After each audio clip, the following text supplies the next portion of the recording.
Okay, so as a break from the trauma of our... Oh, wait, hold on. Actually, hold on. No, still no trauma. Hold on. I can figure this out. I can totally figure this out. This is fine. I am gonna hold this up, this fucking script, the whole time, and my hands will get sore, but at least I can talk into the microphone, so there we go.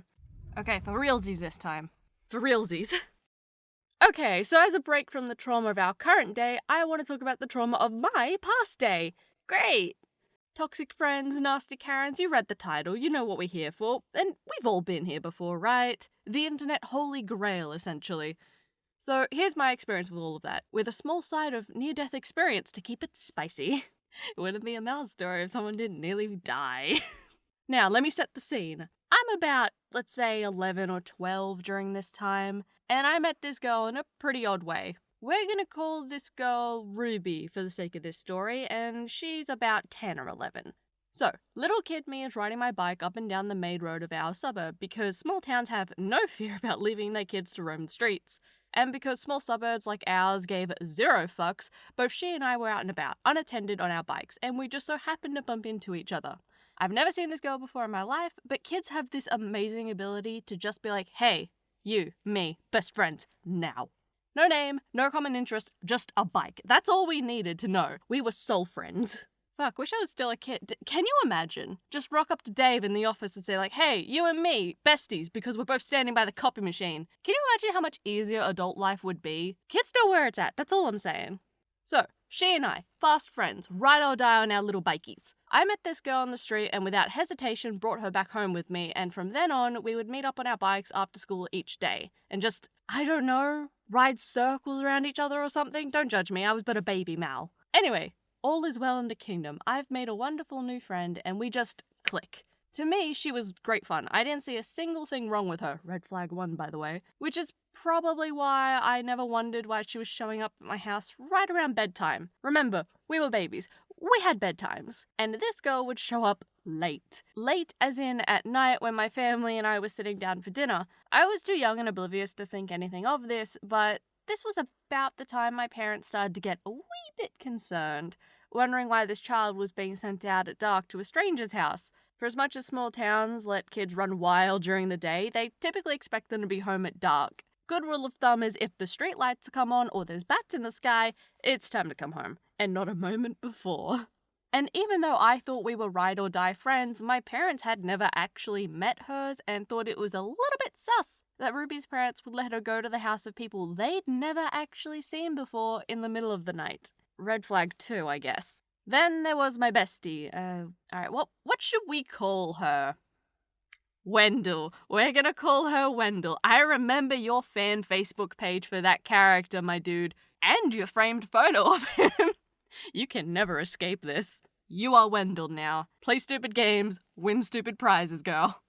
I love you. Anyway, yeah, Wendell, who is basically my sister, did not like Ruby. To her discredit, it was a good chunk of just plain jealousy. But Wendell also wasn't blind and dense like me. She saw the other red flags. She saw clinginess, the way Ruby would monopolize my time, and just general saltiness from Ruby. So we'll count those as red flags 3, 4, and 5. Now that I've set the scene for you, we can talk about the downfall and how Karen comes into this. One day, Ruby asked to go swimming at the back on the pontoon. Oh, yeah, for those who don't know, my family has a pontoon attached to the lake. It's got stingrays living under it, and it's the center of a fight with a local council. But that's a story for another time. For now, just know that we have it, and that's where the scene is set. It's summer. It's Australia. I think this is a great idea. In a foolish attempt to make us all friends, despite how livid Wendell was, I asked her to come along too. That lasted all of 3 fucking seconds. Not to put too fine a point on it, but Wendell and I had a huge blowout. She saw red flags and me only paying attention to Ruby and said enough was a goddamn enough. We had a fight and she stormed off. Now, Wendell and I fought like cat and dog basically our whole childhoods. We chilled a little bit in high school. So this wasn't too unusual, and Ruby still wanted to go swimming, so we decided to go ahead with the idea. After a brief debate about who was going to jump in first, I'm afraid of empty water, we won't get into it, Ruby decided to go first. Breaking into a dead sprint, she leapt off the edge of the pontoon with an almighty splash. Wonderful, great, everything's perfect, the swimming has begun. So picture this. 3 children has now become 2 children swimming, unsupervised. And plot twist, one of these children can't actually swim. And she's just jumped into the lake. Now let me tell you, the silence that followed that initial splash was horrifying. Couldn't have been more than a few seconds, but it was about then I realized something was horribly, terribly wrong. And then the thrashing started. Ruby was screaming she couldn't swim, and while I did have an internal monologue of, "Why the flippity flying fuck did you not mention this? Why did you jump into the water? Why did you want to come swimming if you can't swim?" I was a bit too busy panicking. So I rushed over the side of the pontoon to see her scrambling to get back onto it, and while this isn't impossible, it's very difficult, especially for a child. I won't be forgetting the sense of fear and responsibility I felt when gripping her slippery arms and trying to haul her back up. I was so certain that if I lost my grip, she would drown and I would never see her again. So I started screaming for Wendell to come back, screaming for my parents, but we were far, far away from everyone. And to make matters worse, the pontoon is covered in barnacles. To those of you that have never cut yourself on a barnacle, count yourself both lucky and uncultured. You know keel hauling? Kneel hauling? Keel hauling. We're going with keel hauling. You ever heard of that? That pirate torture that is death by barnacle? Yeah, keep that in mind, because I'm like 12 or something, and she's even younger, and we're both screaming and panicking, and all I can think to do is pull her back up onto the pontoon right over the barnacles. Yeah, her legs were torn to shit. She was gushing blood, at least in my child memory. Now that I'm older, I realize she probably wasn't dropping gallons of blood like it seemed in my memory, but she was still shaking and bleeding and crying, so we hobbled back up to the house, still calling for my mum, and once she heard us, she came out to see what the fuck we had done. Fortunately, she brought a first aid kit with her too. So Mum patched Ruby up and made sure she was alright and then got her home after that. I thought our friendship might be over after this. I felt sick thinking that I could have gotten my friend killed. And again, now that I'm older, I recognize it wasn't entirely my fault. Living where we do, it's almost just assumed everyone can swim, and when someone suggests you go swimming, it just seems logical to think that she could swim. I had never met another child that couldn't swim at this point. Had we ever met her parents, we might have known better. But don't worry, we'll get to meet them all right. One of them, Karen. One day, abruptly, Ruby just stopped showing up. I didn't know why, and I tried to find her again. Pulled the usual bike trick, but alas, my ride-or-die friend had neither the desire to ride nor die, so I was alone. Okay, look, this isn't much of a big deal for kids. Wayward friends like this come and go. After swallowing my pride and apologizing to Wendell, all returned to normal and life went on. Until the mother arrived. We'll call her bitch. Beryl. I meant Beryl. We'll call her Beryl. Once more, our scene begins while I'm out and about with friends. Imagine that. Having friends. Little Mal knew where it was at. Like, other friends. Look, how many friends do kids have? What happens to us as adults that we forget how to do that? Anyway, these two are twins and aren't terribly important to the story. Just know that there were 3 little 10 to 12-year-olds playing in the park when this behemoth of a woman clocks us from her car. And oh, the beeline she made for me was the thing of nightmares. She saw me, got right out of her little car, and stormed over to the park we were playing in. Now, I have never met this lady before. I have never seen her before. I have no idea who she is, as she shouts, "Hey, you! You redacted's daughter!" Me, an idiot, also generally trusting of adult women when I'm with 2 other friends. Yes? Hello? And oh, how she exploded. How she ranted.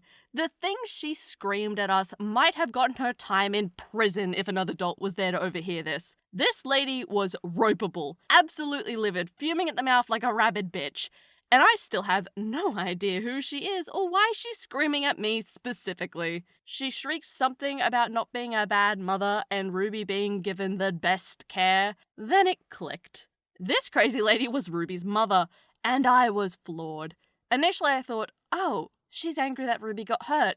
But no, she didn't give a shit about that. I tried to apologize for it and she wouldn't even let me get the words out. I don't think she even knew Ruby had been hurt at all. It was wild. So I don't know why she's angry then. I'm still confused. And every swear word I know today I learned from this astoundingly nasty woman. But what always stuck with little 12-year-old me was one specific line. You tell your c***ing mother I'll bash her head in if I see her. You got that, you little bitch? I probably shouldn't mention this to the whole of the internet, but I have a visceral hatred for that one particular curse word. Anything else, I'm fine with, outside of obvious slurs. But the C word? Never quite got over that one. Gee, I wonder why. Through the onslaught of cussing, I sort of figured out what the issue was. This lady was offended because my mother had expressed concern that Ruby was out wandering on her own at night and, almost drowned. I vaguely remember that Ruby was always hungry, but I don't know if that came into it. That might just be speculation on my part. But basically, this old cow was so offended that my mother was concerned for her daughter, she had decided the best course of action was to hunt down a child in a playground and rip into them, with all of this to pass it on to my mother. Classy lady. Anyway, after that, everything changed rather drastically. I did end up seeing Ruby again, but at first she would run or ride away from me when we saw each other. And then after that, if we happened to run into each other at school, she'd call me the exact same names that her mother had. And that was kind of depressing. From there, we both grew up, and while I only saw Ruby rarely, my experiences with her were being threatened and cussed out, or having friends attacked in a similar way right up until the end of high school. She ended up being a pretty violent and unpleasant person that reminded me more of her mother every day. However, for as much as she might be a bit of a pill now, she was a sweet kid once. Like, a really genuinely good kid. And I watched her change into something else entirely. And I think that's the saddest part in the end. Alright, now that I've told you this little story, I do actually have a weird moral at the end for you. You see, Ruby was dealt a bad hand, like a really, really dodgy hand. She had the sort of rough life that I just couldn't understand as a kid. Hell, her mother was a Karen after all. And even though she ended up growing up to do harm to others, isn't that sort of inevitable? Not excusable, but definitely understandable. So if you take anything away from this video, let it be these 3 things. 1. When your goddamn sister, who is actually more ride or die than a new friend, sees red flags, take heed. 2. Don't think too badly of Ruby. She was made into what she is now. Be empathetic, but don't ever let someone's past excuse their current behaviors. And 3. Fuck Beryl! I don't know if she crawled out of the womb a miserable old hag or not, but that lady is a lost damn cause. I know this might be contradictory to my last point about empathy and all that, but fuck Beryl! She wanted to throw hands with a 12-year-old, you vile old cow! And that's the video. I hope you enjoyed this trip down memory lane and learned at least 2 of the 3 of those messages. Do as I say, not as I do, I guess. Take care of yourselves, guys. Actually, wait, no, I'm not done. Hold on, I have an announcement. I've opened up a small creator Discord, just kind of a place for creators to vibe and connect with one another. At the moment, it has roles for artists, animators, voice actors, video creators, and writers. I'm happy to add more roles if there's more things you guys do. I'm sure there's 100 things I haven't even thought of. I mentioned in the last Sam Decides video I might be interested in doing a dub of it, and that still absolutely stands. I'm actually more keen on it now than I was before. So if you're interested in voice acting for that or anything else, feel free to drop in and get in contact with me. Just join if you wanna. I mean, you don't have to, but it'd make me happy. We could chill and be friends, and I don't know, please, I'm lonely. Anyway, I'm off for real this time. Take care of yourselves doubly, my guys.